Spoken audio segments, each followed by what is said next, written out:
องก็ไทยอุตาตามตรงนี้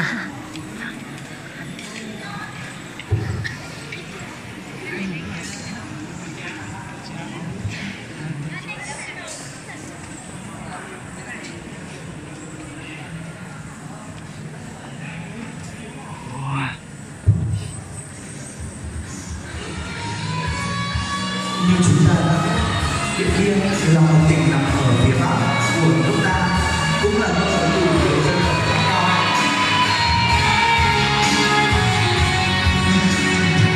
Mang nhiều nét văn hóa đặc trưng. Trước mắt các bạn là bộ trang phục đến từ tỉnh Điện Biên. Đầu tiên, bộ trang phục nữ mông đỏ là sự kết hợp khéo léo giữa chiếc váy hoa văn và chiếc áo không lúc được vắt chéo hình chữ V. Màu chủ đạo là màu đỏ, họa tiết hoa văn được thêu ở đôi bàn tay của các cô gái, tạo nên một bộ trang phục lộng lẫy, không kém phần trang trọng cổ điển. Còn bộ trang phục nam dân tộc Mông trắng là sự kết hợp giữa nhiều hoa văn, đường viền được thêu tỉ mỉ, tạo nên một nét rất riêng đặc chất của người Mông nơi đây. Trên sân khấu bây giờ là bộ trang phục Mông lệnh Điện Biên. Bộ trang phục những Mông lệnh với chiếc váy xòe tạo nên sự uyển chuyển trong mỗi bước chân. Chiếc váy được trang trí đều đặn với áo xẻ ngực. Trên đầu có mũi áo tạo nên sự hiền bí. Bộ trang phục nam Mông lệnh được may trên hình và em được mặc trong các dịp lễ định.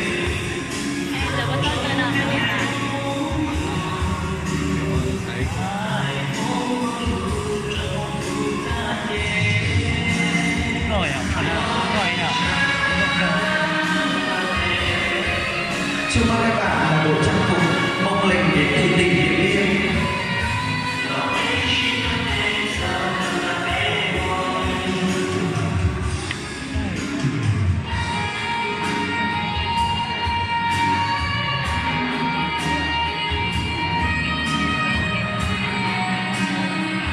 Vâng, kính thưa quý vị,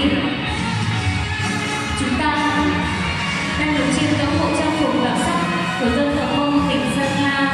Ở Sơn La, dân tộc Mông có mặt ở khắp mọi nơi. Ở khắp các huyện trong tỉnh, họ thường cư trú ở trên núi cao và ở dọc biên giới.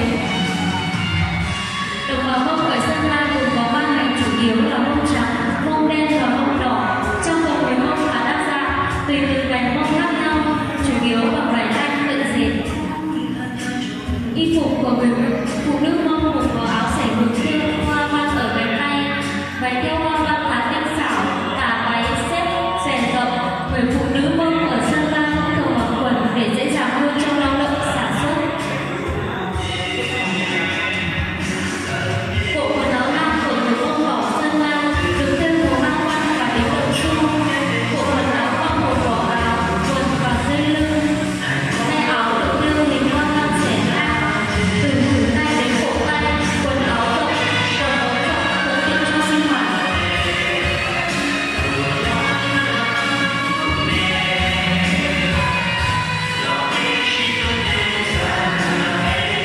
Sau đây là hành trình diễn của tỉnh Yên Bái.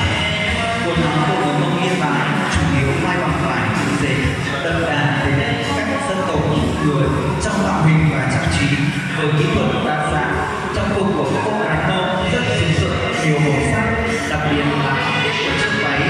Nguyên liệu được làm bằng vải sử dụng tại đây và là thành công, nên được chốt được sử dụng tại đây để làm trang phục áo công cảnh. Của đôi bàn tay, bộ váy cưới của những con gái khác với bộ váy bình thường, khác mặc ở chiếc váy màu đỏ. Trang phục của người đàn ông Mông dân tộc Yên Bái khá đơn giản, chủ yếu là màu tối, đính than và sẽ kèm một số họa tiết đơn giản. Con trai dân tộc Mông mặc quần áo rất rộng để có thể leo đồi, leo núi, múa kèn dễ dàng. Đối với trang phục chú rể thường quấn khăn màu trắng và mặc thêm áo khoác không tay bên ngoài.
sảnh bước trên sân khấu là cặp đôi nam nữ đến từ tỉnh Hà Giang.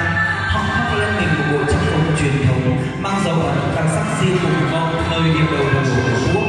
Bộ trang phục của nam giới khá thống nhất, gồm mũ, áo, quần, trên bắp, tay bạn nam tổ chức cây sáo, một loại nhạc cụ không chỉ được sử dụng để giải trí trong giờ phút lao động mệt mỏi mà còn là phương tiện giao duyên giữa các chàng trai đối với các cô gái trong bản.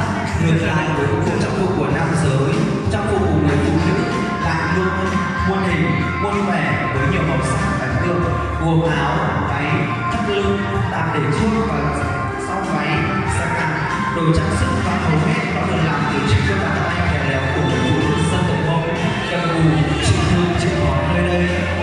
Tiếp đến vẫn là đôi nam nữ khoác trên mình bộ trang phục truyền thống của dân tộc. Trang phục của nam giới thường là màu đen, gồm áo, mũ, quần và đặc biệt trên tay cầm chiếc kèn.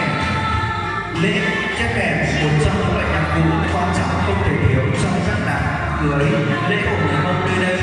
Cùng sánh bước với bạn là người phụ nữ với bộ trang phục truyền thống. Sự kết hợp hài hòa khéo léo trong bộ trang phục của người Mông đã tạo cho họ một sắc thái khỏe khoắn, bền bỉ.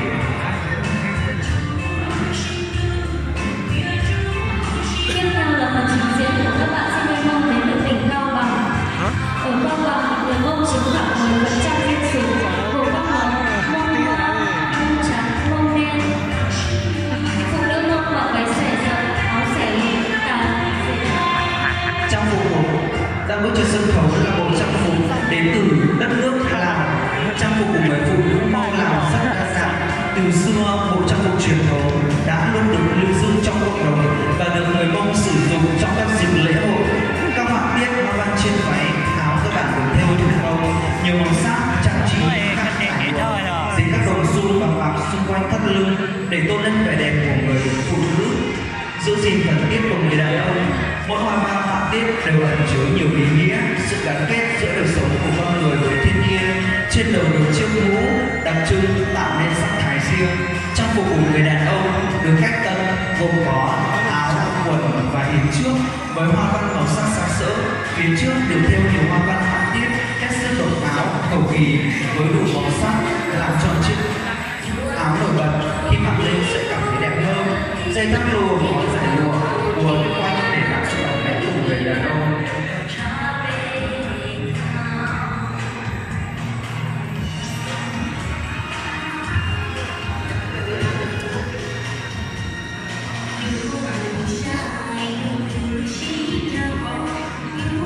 Tiếp theo là phần trình diễn của các bạn đến từ tỉnh Cao Bằng. Ở Cao Bằng, người Mông chiếm khoảng